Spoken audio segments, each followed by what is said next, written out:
Hey, it's Ryan, and thanks for joining me on another fun episode of The Artistic Entrepreneur.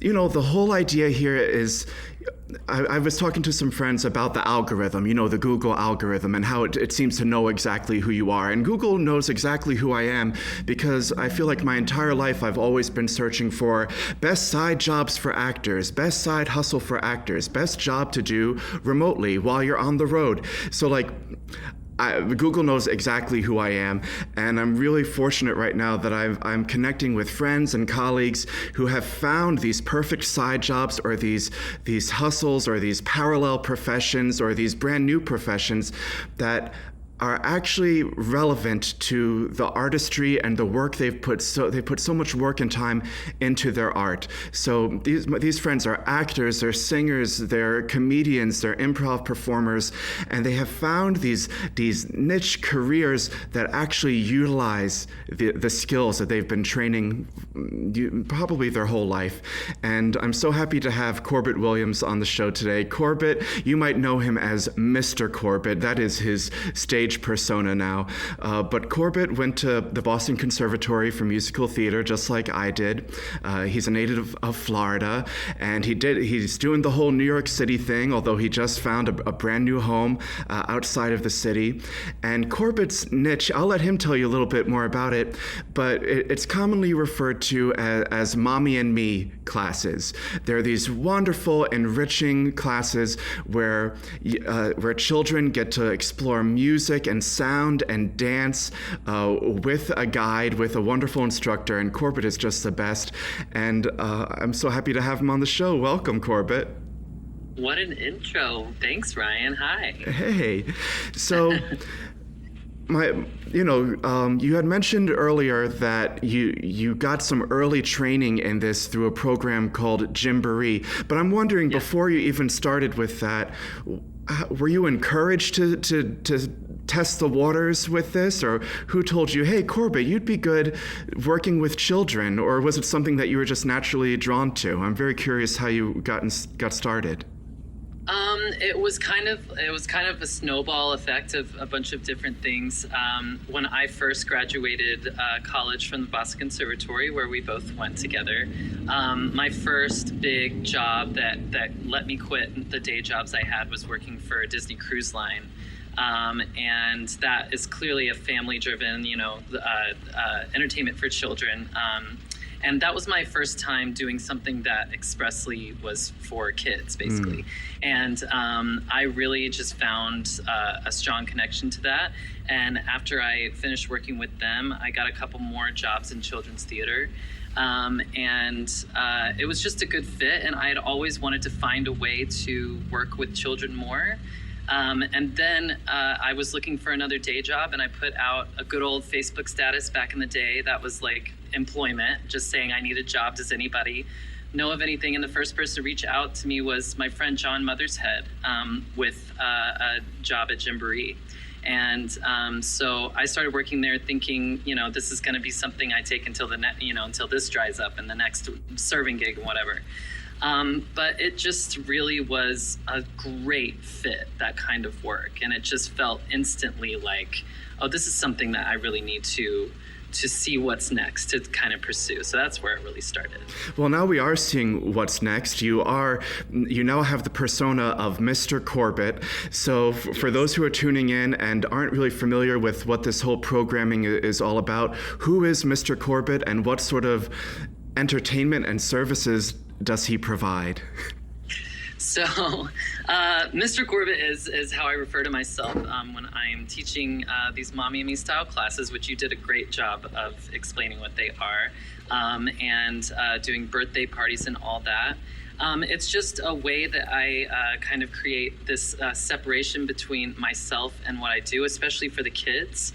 I like that they have something to refer to me as that's not my first name. So that's kind of where that started. But what was the question you asked me? What exactly I do as Mr. Corbitt, right? Right.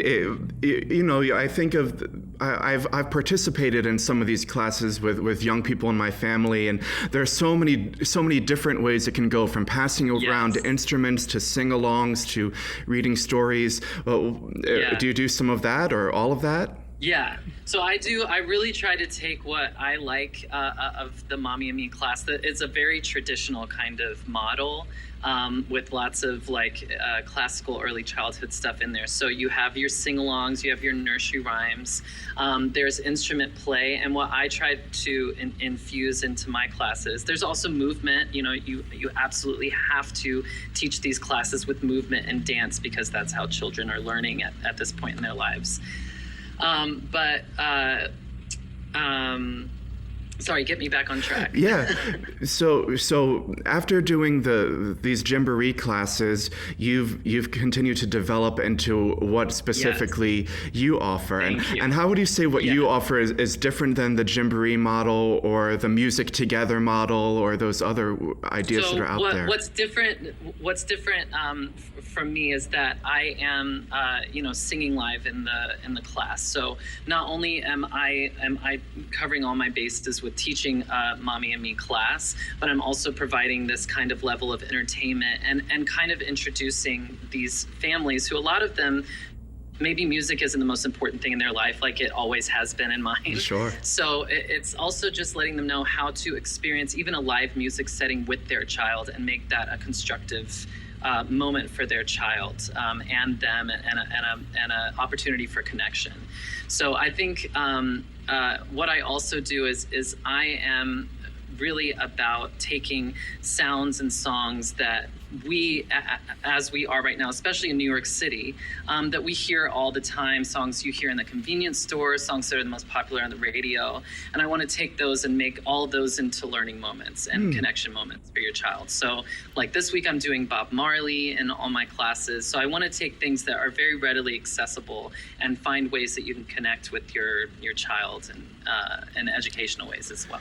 I think something you said earlier, you said, when you're working for Disney, is that you're doing performances just for kids, but I don't think that's right. I think a lot of it is you're performing for entire families, and absolutely. And for you to, and I think that's what makes your programming so interesting and a little bit different, is that you are throwing in these songs that the parents actually know and want to hear too, with some throwbacks once in a while, maybe a little Puff the Magic Dragon now and then. Oh yes, absolutely. But by invigorating it and doing something new and fresh with pop music, with reggae, it's something that the parents are going to enjoy and not just roll their eyes the whole time too. Because ultimately, the kids aren't coming there themselves. They're not signing up for it. The parents are the ones who are doing it. And to piggyback off that, the children are not going to be able to have a full enough experience if their grown-up that's with them all day is not enjoying it and as engaged as they are. I think it takes the experience for the family to a different level if the adult is not only finding joy in how their child's having fun, but actually having fun themselves. And I think that's when the atmosphere in the room changes and you really connect with people. So I love that. And another thing I should say about my classes that I kind of consider one of my trademarks is I have a full collection, I wish my library was behind me, of storybooks. They're all songs based on song lyrics. So from my theater background, that allows me to kind of introduce storytelling through music. And just the way that music moves along, that we as musicians, read sheet music, that it's just introducing that to children as well. So. Now, you just have one of the most beautiful angelic voices that I know of. Aww. And I just wonder sometimes... That means a lot coming from you, everyone. He's got a beautiful voice. My goodness. Please. But I wonder... Does it ever become frustrating when you don't have a captive, attentive audience? Or do you have moments when they are fully attentive and you're like, this feels really good? Or is it something that you just sort of accept that this is going to be a little chaotic and you're still going to... That's a great question. I'm just wondering what that's like for you. Yeah, it's a very interesting experience because it goes all sorts of ways. You know, sometimes you, like, for example, I recently did a birthday party in a large play space in the area. I won't use the company's name, but it was filled with gymnastics equipment, a huge warehouse size room filled with gymnastics equipment. So I did my full birthday party set for very kind adults who decided to stay by as the children walked away. So that was a challenge, but it was still, I'm still providing a service. So that's how I look at it. And one thing you learn about children's development is up until around 3 years old, a child can be fully running in circles around a room, but still fully paying attention to what you're saying. It's just they don't really have the control over their body. So that's one thing. But then when you do get the children's full attention, which, you know, at the beginning when I started doing this wasn't always the case. But now I am fortunate to really do a lot of my classes where I do keep their attention. And I just think it's those moments are, it feels incredible, because a child will let you know if you're not there, if you're not fully present, if what you're saying doesn't make sense, if the activity that I spent all week preparing is a bust, like, you know, instantly. So as a performer, when I'm not performing in front of kids, I am so much more aware, I think, than I ever was before I started this work of just the room that you're performing in, the people you're performing to, what you're saying and how you're saying it. Singing to a group of 2 and 3 year olds will really hone that for you. So you're already starting to draw the parallels of what your training was and how you're actually applying it to this profession. Can you elaborate on that a little bit more? Clearly you have years of vocal training, and did you take any improv classes? Does that inform your work? What sort of things are you drawing upon? Absolutely. That was the one thing I tried to get my thoughts together around, because before talking to you, because there's so many ways that the ways I trained informs this. But one of the things is improv, of course, for all the actors out there, Meisner work, because that's talking to a child and that's engaging with a child. And I think some of the ways that I can connect with, let's say, my client, the mom who booked me, that I can engage her and gain her confidence is just by talking with her child, you know, and letting her or him see that. I think that, and when I'm doing that, I'm using all those tools. And another thing that I feel my training on all the time is being in college and getting serious training on performing theater in the round, where your audience is all around you. Just all of those ways of communicating with someone when your back is turned to them, and just that extra sensitivity that all that training gives you. I use that all the time in my classes. And then, and that's just me relating to the people in the room when it comes to me. I mean, I took classical voice for 20 years. And so that, I mean, I draw on that every day. And I'm so fortunate that now so much of it is subconscious. But yeah, I mean, I would not be able to get through a day of my job if I didn't have the vocal training, just that.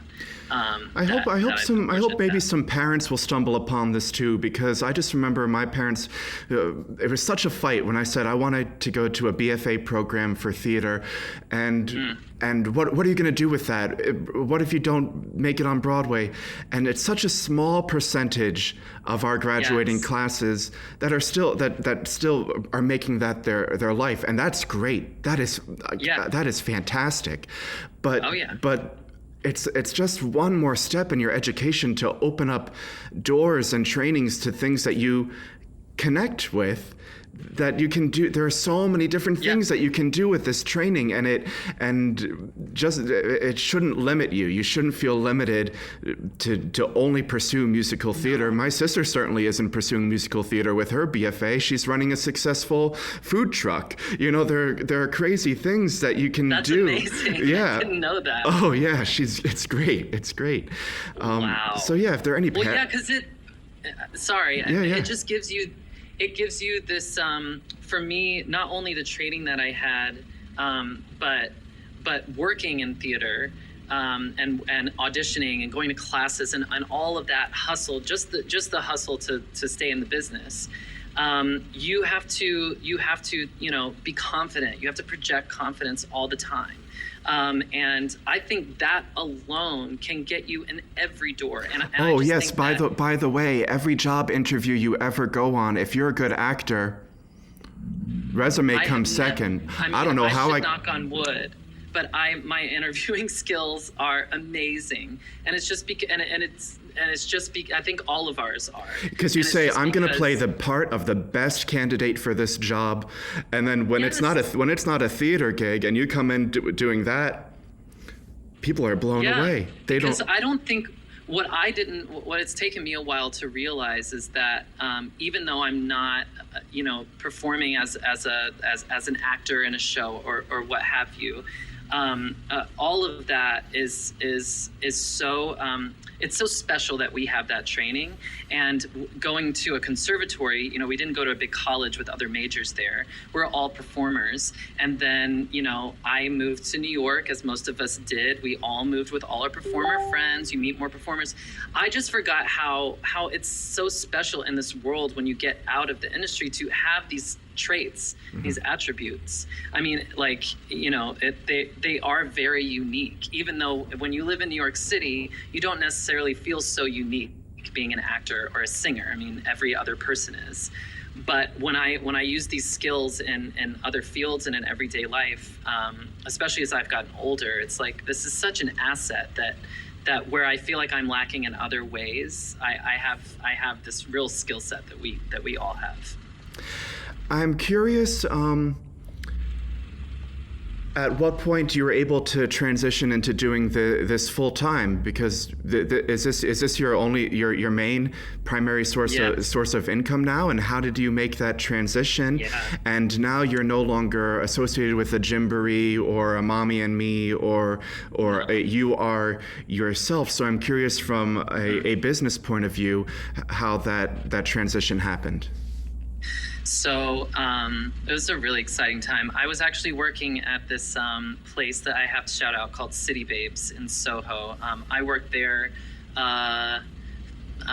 probably started there 10 years ago. And they're closed now, but they were such a cool place because they were this membership club, so that it was very dedicated towards families, so as much the parents as the children.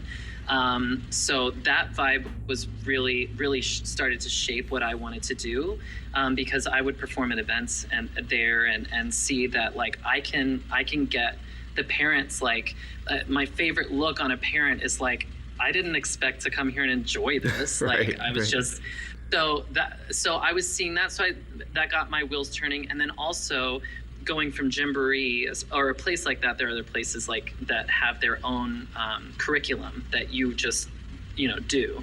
At City Babes, we were supposed to make our own curriculum. Mm-hmm. So that immediately challenged me. I mean, it was just, I have to do it. And so I sort of honed all the skills I needed. And then I just started to feel like as I saw myself being successful, I just started to feel like I wanted more of a financial piece of the pie than I was getting.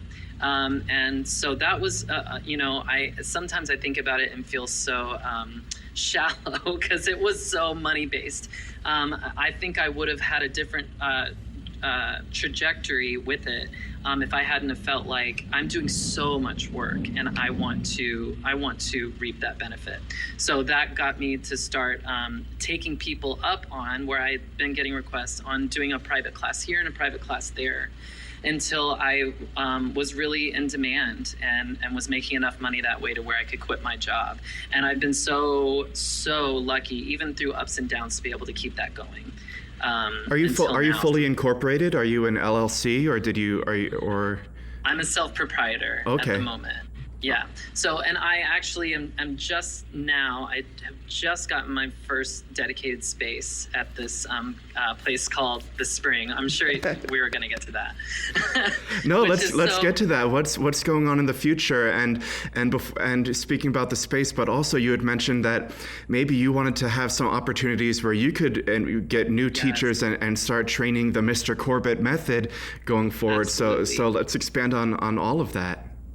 Yeah, so I going back to the interviewing skills, and I won't just attribute it to that, but I just had this chance encounter with a guy named John Krieger, who owns this a cafe space in Tenafly, New Jersey called The Spring, and it's he has this vision of it being a collective, and so we met, we clicked, he listened to what I did, and now I'm so fortunate to have this space in this amazing place called The Spring. And so I have this springboard to really be able to take all these things that I have been traveling with. Everything's traveling for me on the road, all my things that I have, I bring with me. So I have this home for it now. And one of the first things I want to do as it starts to take off is to be able to hire people and teach them this. Because what I couldn't do, my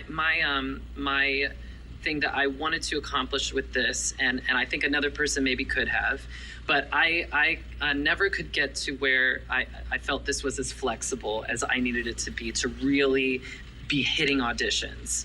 It's because families expect consistency, right. and you can't introduce someone to a child, have them fall in love with them, and just leave.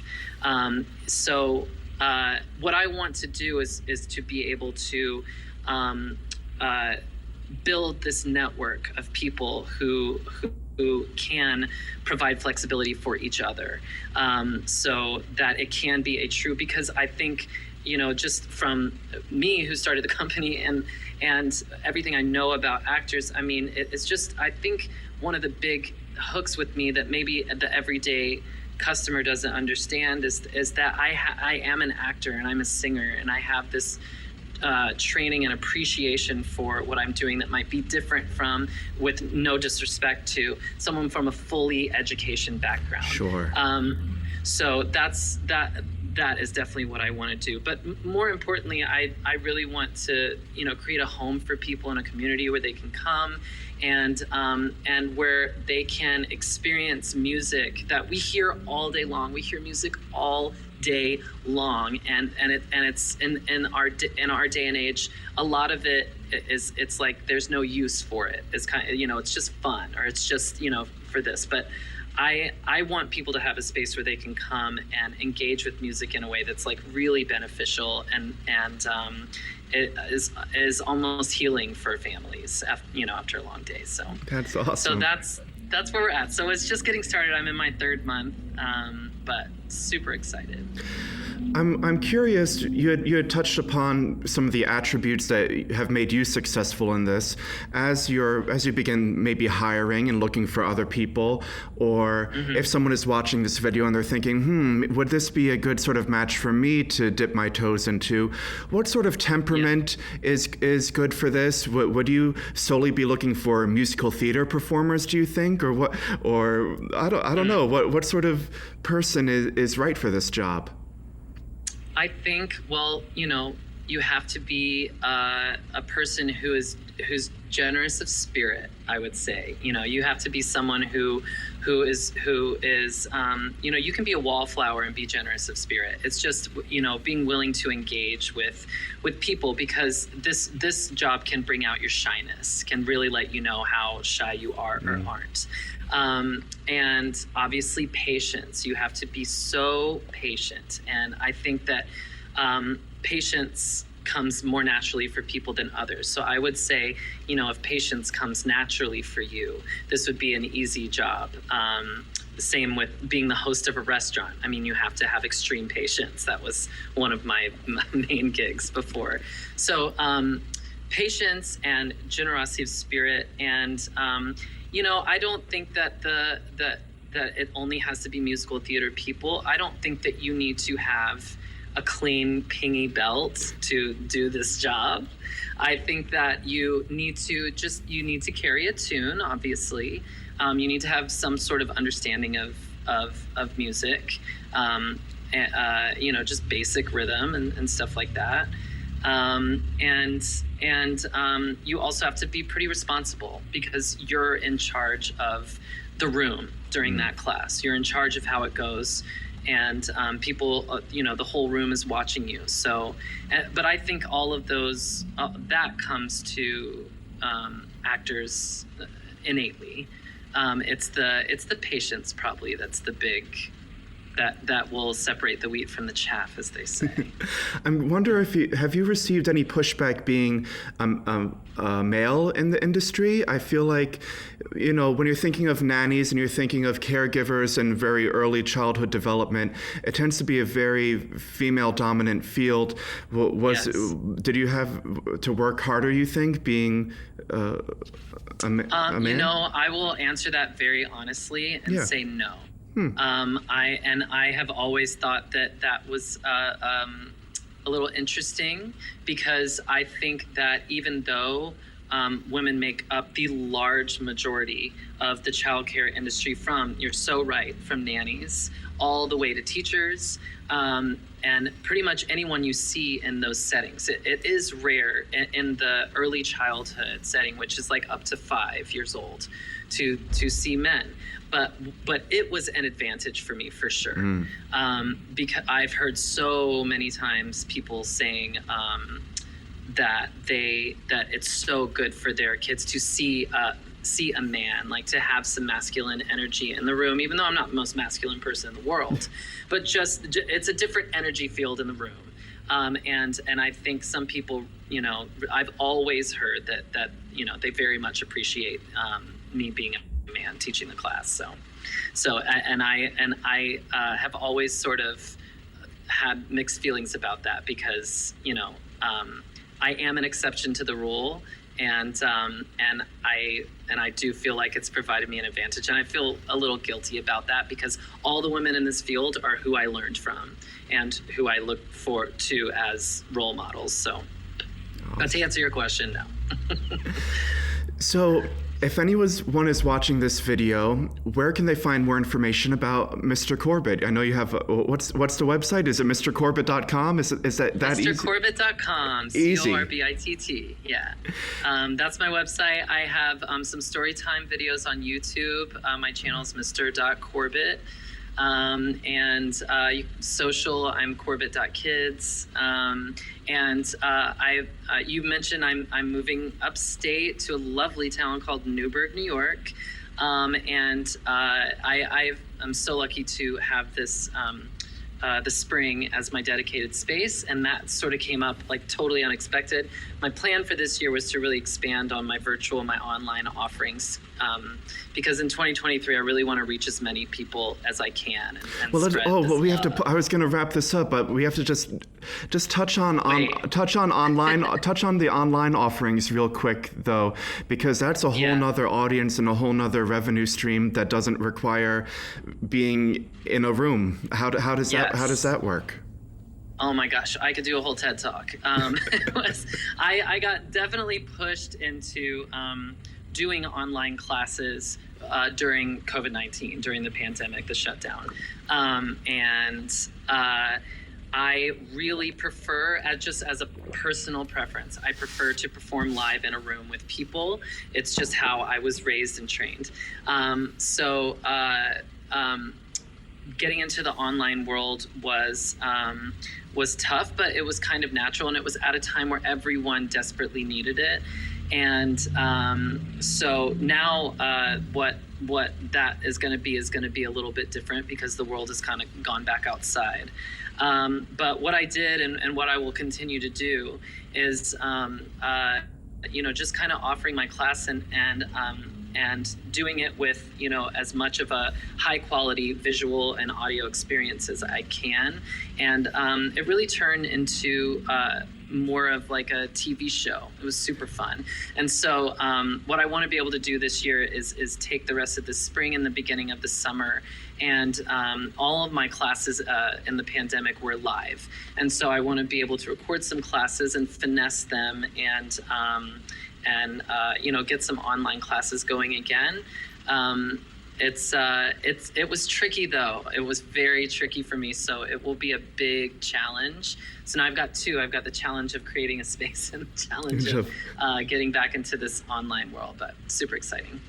I just wanted to, congratulate you, and I think it's just wonderful that not only are you continuing to pursue this, but that the mindset has clicked, that you are now seeing how much value you're contributing and how much your services are worth as well.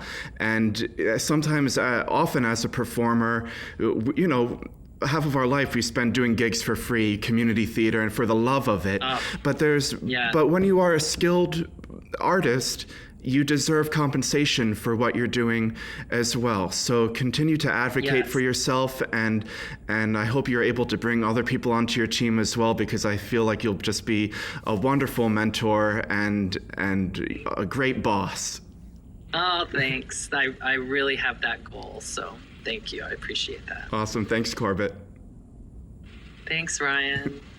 Well, that brings us to the end of another episode of The Artistic Entrepreneur. Isn't Mr. Corbitt the best? I think he's just fabulous. If you are an artist, if you are a digital creator, if you are a singer, a dancer, and you have found that magic potion of a side hustle or a parallel profession, if you're going in a new direction and you're actually utilizing those skills that you've been working on your whole life, I absolutely want to know. So please be in touch. I feel like it is such a gift to be able to share our experiences, and so often as performers we hide ourselves behind walls and don't open up about what our struggles are, whether it's financially or artistically.